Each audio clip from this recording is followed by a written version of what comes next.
ಇನ್ನು ಕಾಂಗ್ರೆಸ್ ಕೂಡ ಎಲ್ಲ ರೀತಿಯಲ್ಲೂ ಕೂಡ ಕಸರತ್ತನ್ನು ಮಾಡ್ತಾ ಇದೆ ನೋಡಿ. ಮೈಸೂರಿನಲ್ಲಿ ಶ್ರೀನಿವಾಸ್ ಪ್ರಸಾದ್ ಅವರ ಅಳಿಯನನ್ನ ಸೆಳೆಯಲಿಕ್ಕೆ ಈಗಾಗಲೇ ಎಲ್ಲ ಸಿದ್ಧತೆಗಳನ್ನು ಮಾಡಿಕೊಂಡಿದೆ ಕಾಂಗ್ರೆಸ್. ಮೈಸೂರಿನಲ್ಲಿ ಆಪರೇಷನ್ ಹಸ್ತವನ್ನ ಕಾಂಗ್ರೆಸ್ ಮುಂದುವರಿಸಿದೆ. ಶ್ರೀನಿವಾಸ ಪ್ರಸಾದ್ ಅವರ ಮತ್ತೊಬ್ಬ ಅಳಿಯ ಈಗ ಕಾಂಗ್ರೆಸ್ಗೆ ಬರ್ತಾರೆ. ಧೀರಜ್ ಆಯ್ತು. ಧೀರಜ್ ಪ್ರಸಾದ್ ಬೆನ್ನಲ್ಲೇ ಈಗ ಮೋಹನ್ ಅವರನ್ನ ಕಾಂಗ್ರೆಸ್ನತ್ತ ಸೆಳೆಯುವಂತ ಪ್ರಯತ್ನವನ್ನ ಕಾಂಗ್ರೆಸ್ ನಾಯಕರು ಮಾಡಿದ್ದಾರೆ. ಒಂದೆರಡು ದಿನದಲ್ಲಿ ಮೋಹನ್ ಕಾಂಗ್ರೆಸ್ ಸೇರ್ಪಡೆಗೊಳ್ತಾರೆ. ಶ್ರೀನಿವಾಸ್ ಪ್ರಸಾದ್ ಕುಟುಂಬದ ಒಬ್ಬೊಬ್ಬರೇ ಸದಸ್ಯರು ಕಾಂಗ್ರೆಸ್ಗೆ ಬರ್ತಾ ಇದ್ದಾರೆ. ಚಾಮರಾಜನಗರ ಬಿಜೆಪಿ ಟಿಕೆಟ್ ಆಕಾಂಕ್ಷಿ ಆಗಿದ್ದು ಡಾಕ್ಟರ್ ಮೋಹನ್, ಸಿಕ್ಕಿರಲಿಲ್ಲ ಅವರಿಗೆ. ಹೀಗಾಗಿ ಸಿಎಂ ಸಮ್ಮುಖದಲ್ಲಿ ಅವರು ಕಾಂಗ್ರೆಸ್ ಅನ್ನು ಸೇರ್ತಾರೆ. ಇನ್ನು ಹರ್ಷವರ್ಧನ್ ಅವರ ನಡೆ ಏನು?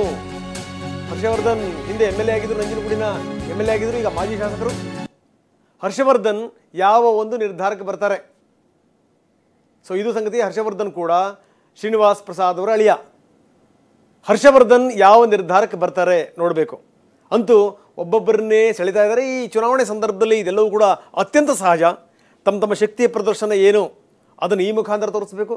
ಒಂದಷ್ಟು ಜನರನ್ನು ಸೆಳೆಯೋದ್ರ ಮುಖಾಂತರ ಇಡೀ ಆ ಸಮಾಜ, ಅವರ ಸಮಾಜ ನಮ್ಮ ಜೊತೆಗಿದೆ ಅನ್ನುವಂಥ ಸಂದೇಶವನ್ನು ರವಾನಿಸಬೇಕು. ಇದು ಎಲ್ಲ ಪಕ್ಷಗಳ ತಂತ್ರಗಾರಿಕೆ. ಹೀಗಾಗಿ ಈ ಸಂದರ್ಭದಲ್ಲಿ ತುಂಬ ಜನ ಜಂಪಿಂಗ್ ಸ್ಟಾರ್ಗಳು ಹುಟ್ಕೊಂಡ್ಬಿಡ್ತಾರೆ ಒಂದು ಪಾರ್ಟಿಯಿಂದ ಇನ್ನೊಂದು ಪಾರ್ಟಿಗೆ.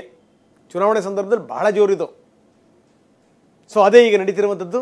ಧೀರಜ್ ಪ್ರಸಾದ್ ಬೆನ್ನಲ್ಲೇ ಈಗ ಮೋಹನ್ ಕೂಡ ಕಾಂಗ್ರೆಸ್ಸಿನ ಕಡೆಗೆ ಬರ್ತಾ ಇದ್ದಾರಂತೆ.